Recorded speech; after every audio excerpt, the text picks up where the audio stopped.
किसान साथियों, आज हम जानेंगे गेहूं की फसल में हमें एनपीके 19-19-19 का प्रयोग कब करना चाहिए। इसके इस्तेमाल से क्या फ़ायदा मिलता है, इसके डालने का सबसे अच्छा समय क्या है, वैज्ञानिक तरीका क्या है। इसके साथ साथ हम एनपीके के साथ में कौन कौन सी अन्य खादें हम डाल सकते हैं। साथ में हम ये भी जानेंगे कि हम गेहूं में कल्ले कैसे बढ़ा सकते हैं।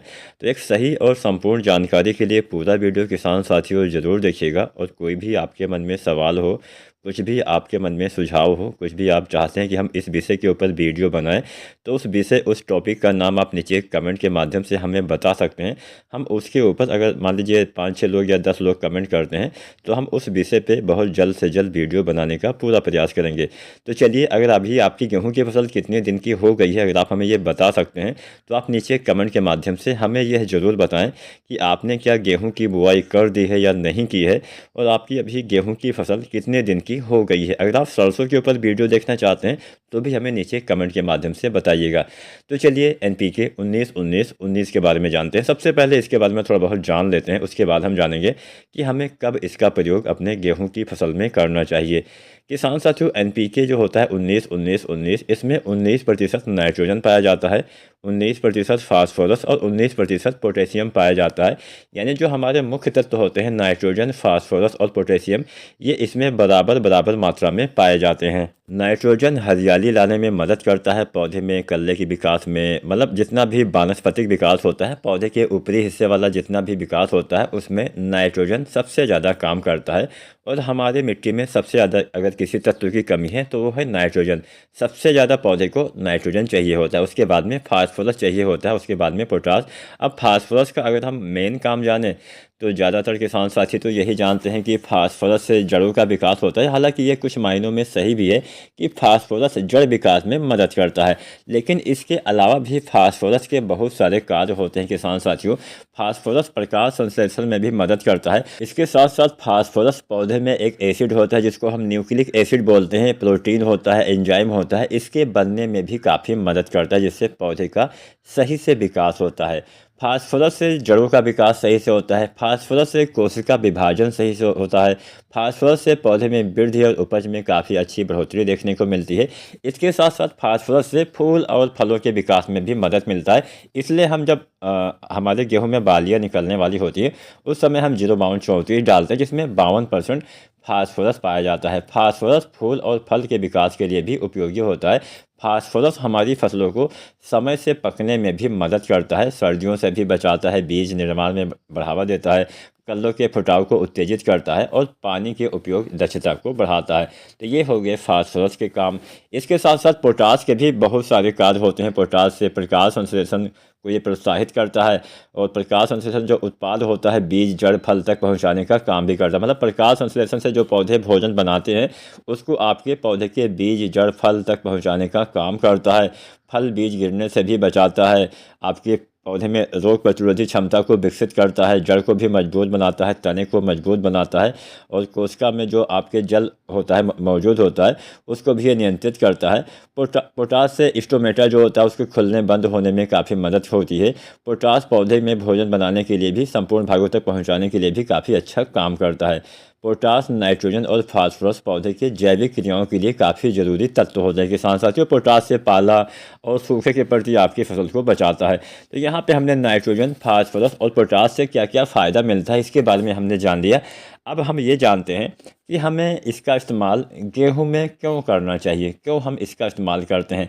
अब किसान साथियों, कई बार ऐसा होता है कि जब हम बुआई के समय खादों का इस्तेमाल करते हैं, उसके बाद जब हमारी फसलें थोड़ा सा आगे चली जाती हैं, महीना 1 महीना के आसपास, तो उसमें थोड़ा सा जो बढ़वार होती है, जो ग्रोथ होती है, मौसम में बदलाव की वजह, कुछ भी वजह हो सकती है जिससे पौधे की ग्रोथ में थोड़ा सा रुकावट आ जाती है। तो यहाँ पे अगर आप एनपीके 19-19-19 का इस्तेमाल करते हैं तो फ़ायदा ये मिलता है कि आपके पौधे में फिर से जो विकास होती है तेज़ी से होने लगती है। कल्ले का विकास, जड़ का विकास, पौधे का संपूर्ण विकास सही ढंग से होने के लिए हम एनपीके 19-19-19 का इस्तेमाल करते हैं। ये काफ़ी जल्दी असर भी करता है, क्योंकि जो हम चीज़ पत्तियों के ऊपर छिड़काव करते हैं उसका जो असर होता है बहुत जल्द 24-48 घंटे में भी आपको इसका जो लाभ है वो देखने को मिल जाता है। तो यहाँ पे हमने जाना कि हाँ इससे क्या लाभ होता है। अब हम जानते हैं हमें गेहूं की फसल में इसका इस्तेमाल करना कब चाहिए, सबसे बढ़िया टाइम क्या है। अब यहाँ पे मैं आपको टाइम बताते चलता हूँ। अब गेहूँ की बुआई के 20 दिन के बाद हम जो है गेहूँ में पहला पानी लगाते हैं। हालांकि अभी बरसात थोड़ा बहुत हुई है, तो मान लीजिए अगर आपके वहाँ पे अच्छे से बरसात हुई होगी तो आपको पानी लगाने की भी आवश्यकता नहीं है। अगर आपके वहाँ पे नहीं हुई है तो आपको सिंचाई करना पड़ेगा। पहला पानी 21-25 दिन पे हल्का हल्का आप लगाइए। अब पहला पानी मान लीजिए आपने 22 दिन पे 21 दिन पे लगा दिया, उसके 3-4 दिन के बाद जब भी आपका खेत जो है उसमें पैर न धंसे, तब आपको उसमें यूरिया डाल देना है। यूरिया कितना डालना है? यूरिया आपको डालना है लगभग आप मान सकते हैं 40 से 45 किलो, यानी 1 बैग यूरिया 1 एकड़ में डाल देना है। इसके साथ आपको डाल देना है जिंक सल्फेट 33% वाला 5 से 7 किलो, या 21% वाला 8 से 10 किलो। ये 2 चीज़ें आपको डाल देना है। अगर आपका थोड़ा सा बजट है तो आप जो सल्फ़र आता है उसका इस्तेमाल कर सकते हैं। सल्फ़र से बढ़िया फ़ायदा मिलता है। सल्फ़र से आपकी जो नाइट्रोजन यानी जो आप यूरिया डालते हैं वो थोड़ा ज़्यादा लगता है। सल्फ़र यूरिया को अच्छे से मतलब काफ़ी लंबे समय तक नाइट्रोजन आपके पौधे लेते रहते हैं अगर आप सल्फ़र के साथ नाइट्रोजन का इस्तेमाल करते हैं। और आजकल तो सल्फ़र कोटेड जो है यूरिया वो भी आने लगा है, तो आप चाहें तो सल्फ़र युक्त यूरिया का भी इस्तेमाल अगर आपके यहाँ मिलती है तो कर सकते हैं। तो यहाँ पे यूरिया, जिंक और सल्फ़र आपने मान लीजिए 25 दिन 26 दिन तक डाल दिया, तो उसके 4-5 दिन के बाद आपको जो है मतलब 1 सप्ताह भी आप मान सकते हैं, 30 से 35 दिन आप मान के चलिए। इस अवस्था में आपको जो NPK है इसका इस्तेमाल करना है। 30 से 35 दिन पे आपको NPK डालते हैं तो सबसे ज़्यादा लाभ मिलता है। ये अवस्था काफ़ी अच्छी अवस्था मानी जाती है NPK 19-19-19 के इस्तेमाल का। हालांकि कभी भी आप इस्तेमाल कर सकते हैं, आप 35-40 दिन 45-50 दिन तक भी इस्तेमाल कर सकते हैं, लेकिन सबसे बढ़िया टाइम मेरे हिसाब से 30-35 दिन के बीच वाला रहने वाला है। इस समय आपके पौधे में कल्ले का फुटाव भी होना स्टार्ट होता है, जड़ों का विकास। अब जड़ अवस्था तो आपकी आ जाती है 21-25 दिन पे ही, तो जड़ विकास अच्छे से होता है जिससे कल्ले का फुटाव अच्छे से होता है और बाद में सब कुछ आपको अच्छा ही देखने को मिलता है। तो ये तो आपने जान लिया कि हाँ 30 से लेकर 35 दिन तक आपको NPK 19-19-19 का इस्तेमाल कर देना है। मतलब जो भी आप खादें डालते हैं, मान लीजिए आपने यूरिया डाला तो कम से कम 5-6 दिन का अंतर रखिए। ऐसा नहीं कि हाँ लगातार आप खादों का इस्तेमाल करिए, यह अच्छा नहीं होता है, आपके पौधे तनाव में चले जाते हैं। तो जब भी आप कोई भी 2-3 खादें डालिए, जैसे यूरिया, जिंक और सल्फर, ये 3 चीज़ें तो हम एक साथ ही डालते हैं। इसके बाद में 4-5 दिन के बाद आप जो है या 1 सप्ताह के बाद आप जो है वो NPK 19-19-19 छिड़काव करेंगे तो बढ़िया लाभ मिलेगा। अब बात ये आती है कि हमने समय जान लिया, अब हम मात्रा जान लेते हैं कितनी मात्रा में हमें इस्तेमाल करना होता है। तो 1 एकड़ खेत में लगभग 1 किलो से लेकर 1.5 किलो मात्रा पर्याप्त रहने वाली है। पौधे अगर बहुत ज़्यादा कमज़ोर है तो अधिकतम 2 किलो आप बहुत ज़्यादा कमज़ोर वाले खेत में डाल सकते हैं, लेकिन 1 से 1.5 kg मात्रा जो है वो पर्याप्त रहने वाली है 1 एकड़ खेत के लिए। तो ये आपने मात्रा भी जान ली। अब हम ये भी जानते हैं कि हम इसके साथ और क्या डाल सकते हैं। तो NPK के साथ में ज़्यादातर किसान साथी जो है वो सागरिका जो तरल रूप में आती है इसका इस्तेमाल करते हैं। तो आप भी चाहें तो इसका इस्तेमाल सागरिका लिक्विड के साथ कर सकते हैं। अब यहाँ पे सागरिका लिक्विड क्या है? सागरिका इफ़को कंपनी द्वारा बनाया जाता है, एक तरह से आप ग्रोथ प्रमोटर बोल सकते हैं, जो पौधे के विकास को बढ़ावा देने वाला है। अगर आपने बुआई के समय सागरिका दानेदार का इस्तेमाल किया हुआ है तो आपको सागरिका तरल या लिक्विड का इस्तेमाल नहीं करना है। अगर आपने नहीं किया हुआ है तब उस अवस्था में आप सागरिका लिक्विड जो है इसका इस्तेमाल अपने गेहूं की फसल में कर सकते हैं। अब इसके बारे में भी थोड़ा बहुत चर्चा कर लेते हैं किसान साथियों। इसमें बहुत सारे तत्व पाए जाते हैं, इसमें बहुत सारे माइक्रो न्यूट्रिएंट्स पाए जाते हैं, सूक्ष्म तत्व पाए जाते हैं जो पौधे के विकास के लिए काफ़ी अच्छे माने जाते हैं। तो सागरिका अगर आप डालते हैं लिक्विड वाला तो भी अच्छा फ़ायदा मिलता है, जड़ों का विकास खासकर तेज़ी से होता है, पौधे भोजन सही से बनाते हैं, पौधे में भोजन बनाने की क्षमता या विकसित करता है, जिससे पौधे में ज़्यादा अच्छे से भोजन बनने से पौधे का विकास भी काफ़ी अच्छे से किसान साथियों होने लगता है।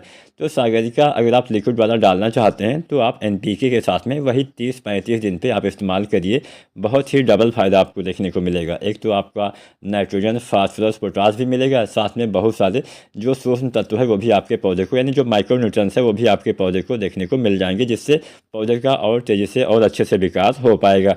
तो यहाँ पे चलिए जानते हैं कितनी मात्रा में हमें सागरिका लिक्विड डालना होता है।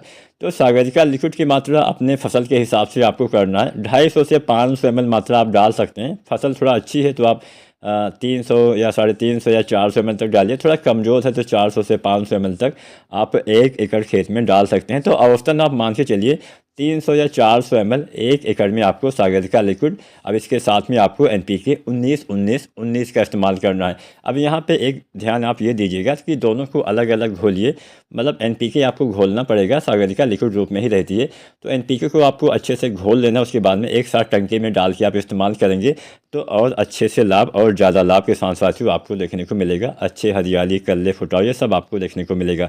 तो उम्मीद करते हैं आज की वीडियो में हमने बहुत सारी जानकारी आपको दे दी कि हाँ, पहला पानी कब लगाना है, पहले पानी पे कौन कौन सी खादों का इस्तेमाल करना है, कब NPK डालना है, कब सागर का डालना है।